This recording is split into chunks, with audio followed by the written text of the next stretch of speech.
సత్యాస్ కిచెన్కి స్వాగతం అండి. అది నెయ్యి వేసామండి 2 స్పూన్లు.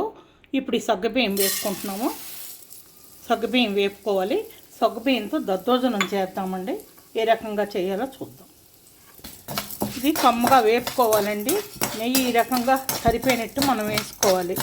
వేసుకుంటే అవి బాగా పొంగుతాయి అన్నమాట. ఇలా కమ్మగా వేపుకోవాలి మంచి వాసన వచ్చేవారు. ఇందులో కొంచెం మిరియాలు కూడా వేస్తున్నామండి.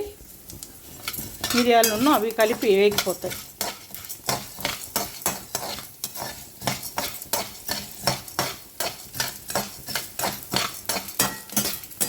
ఇలా వేపుతుంటే ఉబ్బుతాయండి. చూసుకోవాలి మనం. చాలా ఉప్పే చూడండి. అకొండి పేలుతున్నాయి, చప్పుడు వస్తుంది. పేలుతుంటే మనకి ఏగినట్టు తెలుస్తుంది అన్నమాట. ఇప్పుడు గ్యాస్ ఆఫ్ చేస్తున్నామండి. ఏగిపోయి ఈ వేడి మీదనే అలా కళాయిలో వేడి మీద వేపుతాను. అలాగా గ్యాస్ ఆఫ్ చేస్తాను. సాల్ట్ లైట్గా పడుతుందండి. సగ్గుబియ్యంకి ఎక్కువ పట్టదు. సాబ్దానాలకి పెరిగి వేస్తాం కనుక మనం ఆ మాత్రం సాల్ట్ వేసుకున్నాము. ఆ వేడి మీద అలా చేసుకోవాలి.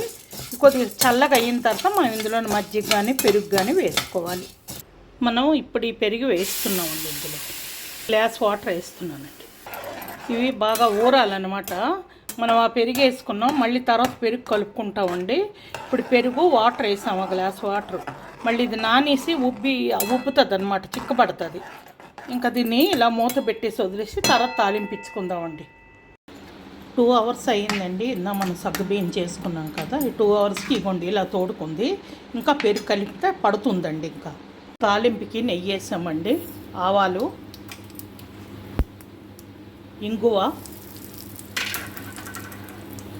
మినపగుళ్ళు, జీలకర్ర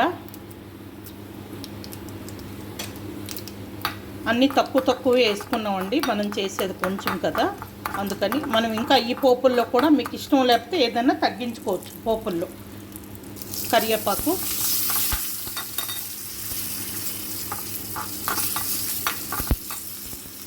రెండు మిరపకాయలండి ఇలా కోసుకున్నాము.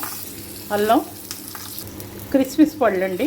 పిల్లలకు బాగా నచ్చుతుందండి. మనం క్రిస్మస్ పళ్ళు వేసి వాళ్ళకి దద్దోజనం పెడితే చాలా బాగా నచ్చుతుంది.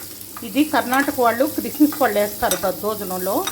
మా వారికి నచ్చుతుంది, అందుకు నేను వేస్తాను. నాకు అంత నచ్చదు కానీ మా వారికి నచ్చుతుందండి, అందుకే నేను వేస్తాను. కొంచెం కొత్తిమీర అండి. ఇవన్నీ టేస్ట్కే. నేను తాలింపులో శనగపప్పు ఒకప్పుడు వేసేదాన్నండి, నచ్చట్లేదు, అందుకనే మానేశాను శనగపప్పు వేయడం. కొంచెం వేసేదాన్ని.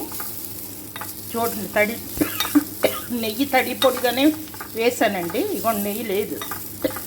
కొద్ది క్రిస్మస్ పొంగుతుంది. పొంగితే మనం గ్యాస్ ఆఫ్ చేసి ఆ తాలింపు ఏమో ఇందులో వేయాలి. మళ్ళీ కొంచెం నెయ్యి వేసేసి చిన్నదేనండి, చాలా చిన్నది, జీడిపప్పు వేసానండి.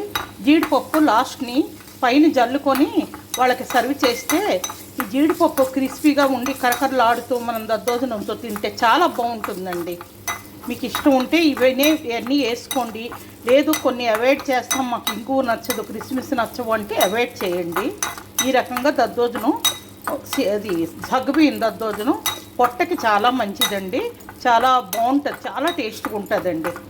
చేసే విధానం బాగుంటే చాలా బాగుంటుంది.